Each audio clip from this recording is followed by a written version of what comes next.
Hey YouTube, willkommen zum neuen Video. Wie ich zuvor schon mal angekündigt habe, gibt es jetzt einen kleinen Härtetest mit Street Photography für das 8 bis 16 mm Objektiv hier von Fujifilm. Ich habe das zuvor schon ein paar Mal benutzt, aber immer für Produkt- oder für Immobilienfotos. Deswegen bin ich umso gespannter, wie dieses Monster von der Größe her einfach auf der Straße performen wird. Ich hoffe, da wird es auch ein Monster in der Leistung sein. Ich bin wirklich gespannt. Das Tagesziel ist wie immer ein gutes Foto. Dann wäre ich schon happy. Ich habe schon ein paar Locations im Kopf, die ich mal ein bisschen ausprobieren werde. Das Wetter heute ist ein bisschen wolkig, was eigentlich auch ganz cool ist, weil die Wolken wie so eine natürliche Softbox wirken. Von daher, probieren wir das Ganze einfach mal aus. Ich springe jetzt rein ins POV und am Ende sprechen wir ein bisschen über die Fotos. Let's go!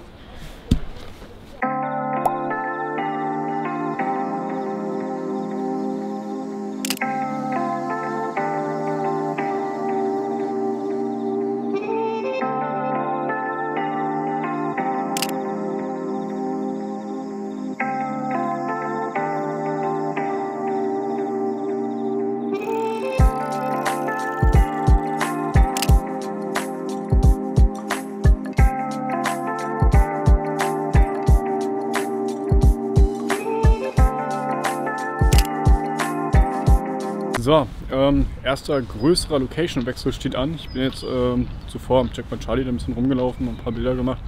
Leider ist es super herausfordernd, mit einem Weitwinkel auf einmal Streetfotos zu machen, wenn man das eigentlich gewöhnt ist, näher dran zu sein am Geschehen mit dem Objektiv. Aber es ist herausfordernd, es macht super Spaß.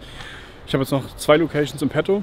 Zur ersten laufe ich dann jetzt nochmal hin und dann bin ich gespannt, vielleicht passen Objektiv und Location dann ein bisschen besser zusammen. Macht aber Spaß. Einfach mal wieder ein paar Street-Fotos zu machen und ja, bleibt spannend.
So, ich bin jetzt fast bei der letzten Location für heute angekommen. Ausgehend von der Erfahrung, die ich dort habe, habe ich mit dem Weitwinkel 2 realistische Ideen. Ich bin mal gespannt, wie lange ich warten muss, bis die Komposition, die ich mir vorstelle, sich auch so ergibt. Aber naja, sollte das alles so zusammenlaufen, könnte das Foto vielleicht ganz cool werden. Ja, mal sehen. Wir springen jetzt einfach rein ins POV, gucken, ob wir das Bild kriegen und danach quatschen wir ein bisschen über den Tag.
So, wir sind wieder zu Hause von dem Shoot mit dem guten 8 bis 16 mm Objektiv.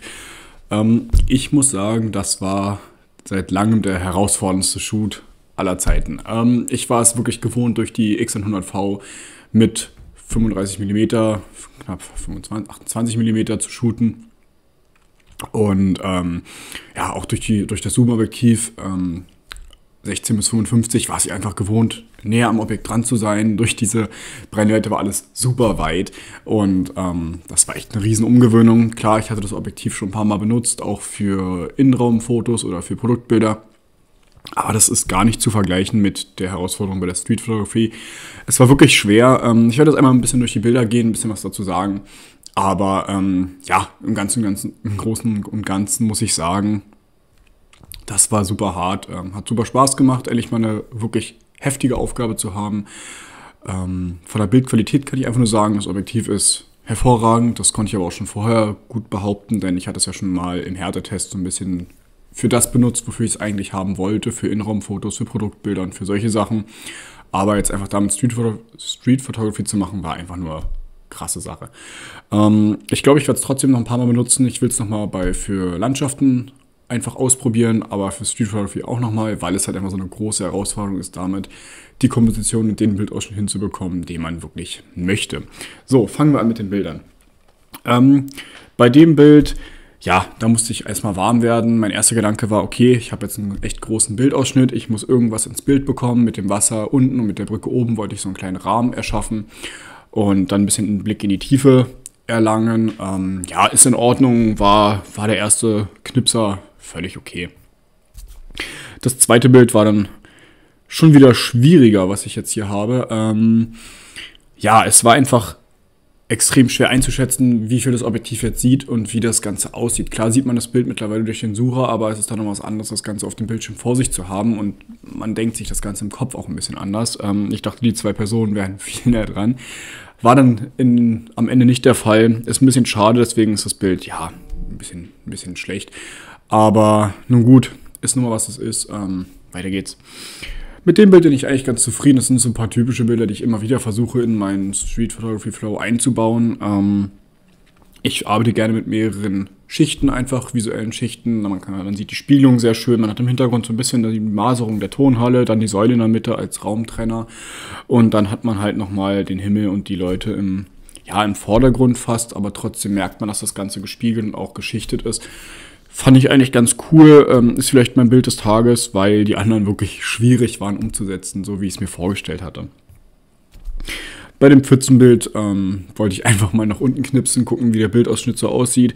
In der Pfütze sind ein paar Details mit dem Taschentuch und dem Büchlein, was da drin liegt. Dann alles gleichzeitig hat man noch die Spiegelung der Ampel. Ja, nichts Besonderes, hätte auch mit jedem Handy sein können. Hätte man noch ein bisschen Grain drüber gelegt, ein bisschen Bildrauschen, hätte es vielleicht noch ganz cool ausgesehen, so ein bisschen Oldschool-mäßig.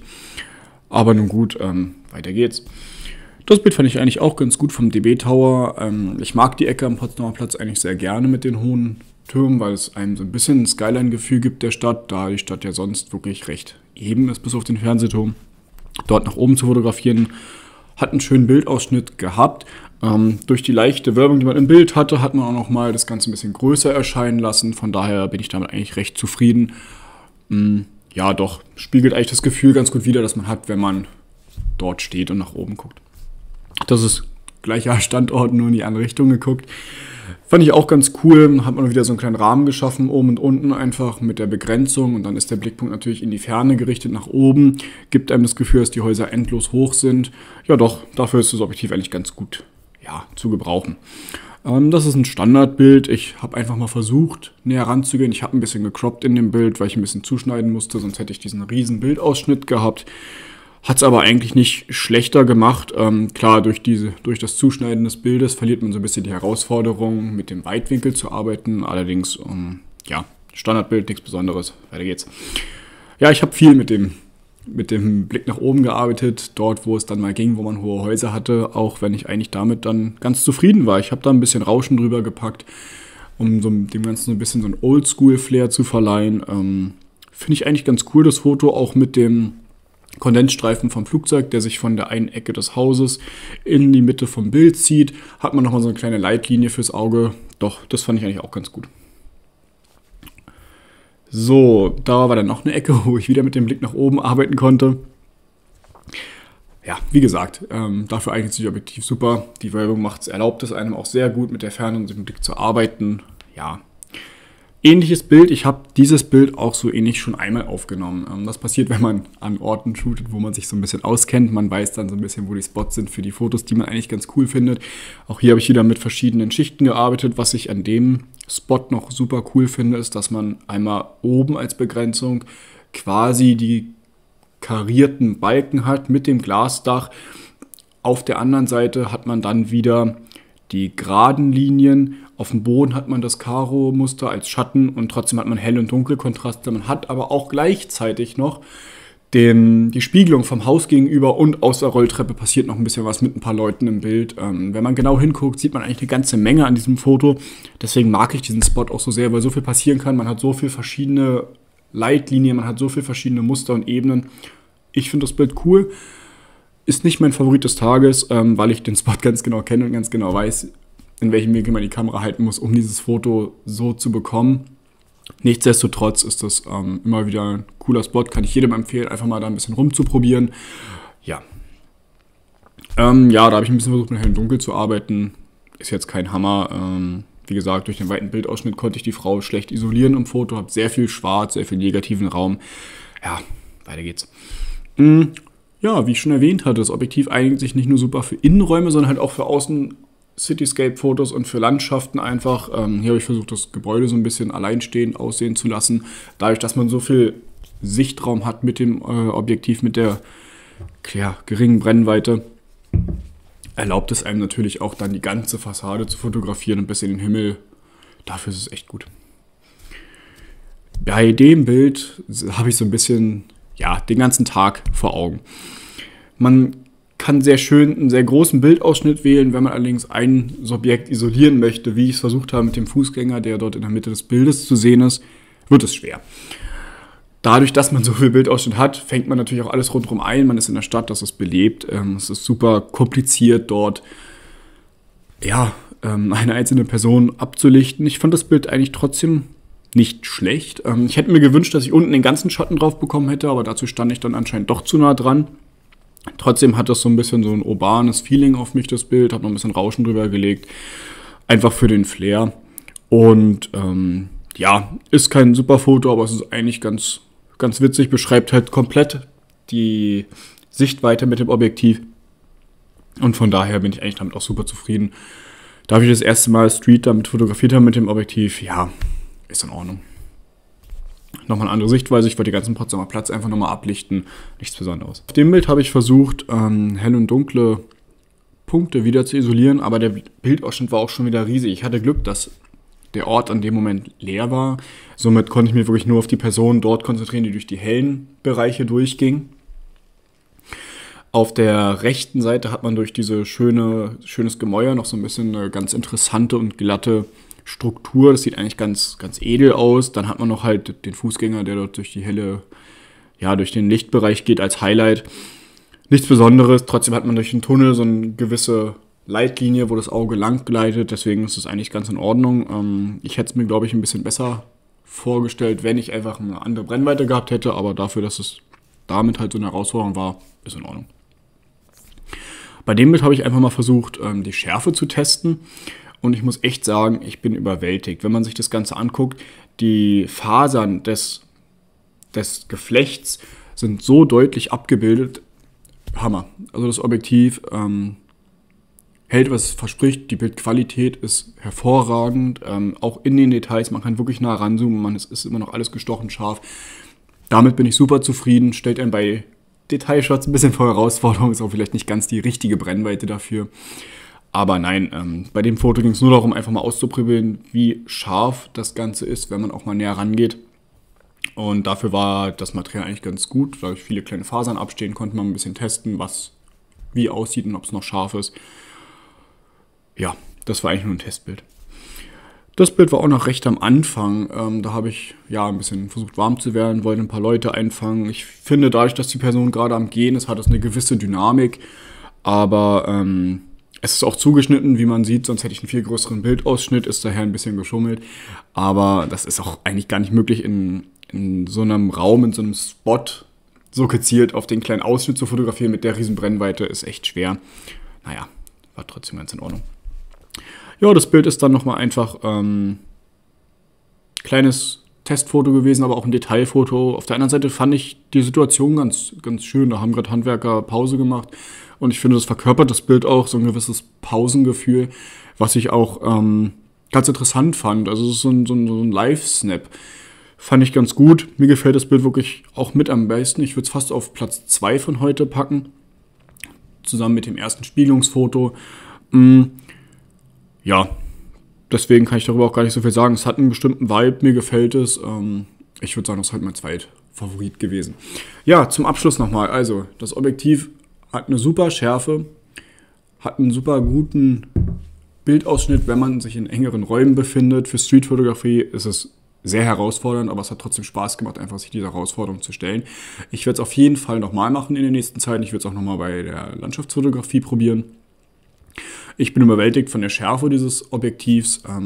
Der einzige Minuspunkt ist tatsächlich die Größe. Es ist recht riesig, gerade wenn es an der spiegellosen Kamera hängt, die ja dann auch recht schmal gehalten ist. Und es ist super schwer. Wenn man den ganzen Tag damit rumläuft und es immer wieder hält, fällt einem erstmal auf, was das Ding überhaupt wiegt.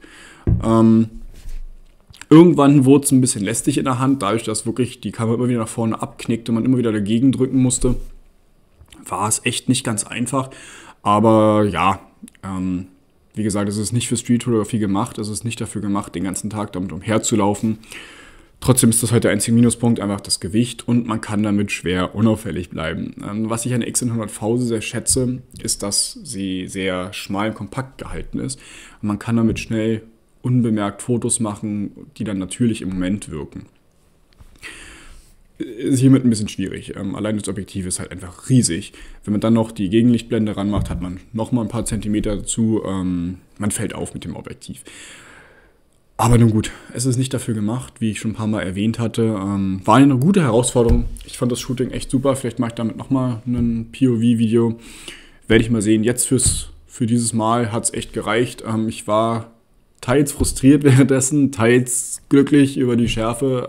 Es war eine Achterbahn der Gefühle. Aber ja, abschließend kann ich nur sagen, ist kein Street-Fotografie-Objektiv, ist auch völlig in Ordnung. Den Schärfetest und den Qualitätstest hat es trotzdem bestanden. Macht super scharfe Bilder, es hält, was verspricht. Der Autofokus ist dafür, was es ist. Super flink, super präzise.